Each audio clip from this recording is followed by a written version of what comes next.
ते रामटेकच्या जागेसाठी आता काँग्रेसचा प्लॅन बी तयार झाल्याचं समोर येत आहे।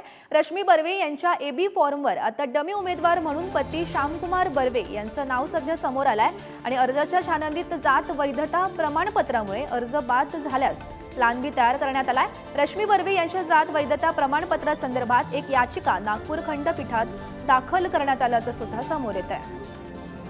तर या संदर्भात माहिती देत आहेत आमचे प्रतिनिधी जितेंद्र शिंगाडे सध्या आपल्या सोबत आहेत।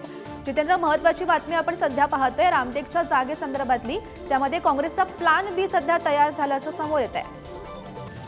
नक्कीच जोरी, कारण ज्याप्रमाणे रश्मी बर्वे यांची काँग्रेसची रामटेकमधून उमेदवारी जाहीर झालेली होती तेव्हापासून त्यांना जात पडताळणी प्रमाणपत्राविषयी आणि जात वैधता प्रमाणपत्राविषयी विचारणा करण्यात आलेली होती। काही गेल्या महिन्यात अगोदरही त्यांच्यावर ती छाननी करण्यासाठी राज्य माहिती आयोगाने निर्देश दिले होते, मात्र ते निर्देश कोर्टाच्या आदेशानंतर राज्य माहिती आयोगाला परत घ्यावे लागले होते। या संदर्भातच त्यांची एक आता हायकोर्टात देखील याचिका दाखल करण्यात आलेली आहे आणि जर पुढे मागे काही झालं किंवा त्यांचा अर्ज छाननीमध्ये नाकारण्यात आला किंवा पुढे जात वैधता प्रमाणपत्राचा विषय आला तर उमेदवार म्हणून त्यांचे पती आहे श्यामकुमार बर्वे यांचं डमी उमेदवार म्हणून एबी फॉर्म त्यांना देण्यात आलेला आहे। म्हणजे जर एक फॉर्म जर नाकारण्यात आला तर दुसरा फॉर्म हा तयार आहे आणि ते त्यांचे पती श्यामकुमार बर्वे असंच राहणार आहेत। त्यांची ही काँग्रेसची जी ही आहे ती रणनीती आहे की बर्वे फॅमिलीमधूनच, बर्वे कुटुंबामधीलच कोणीतरी उमेदवार रामटेक लोकसभेमध्ये काँग्रेसकडून राहावा अशी त्यांची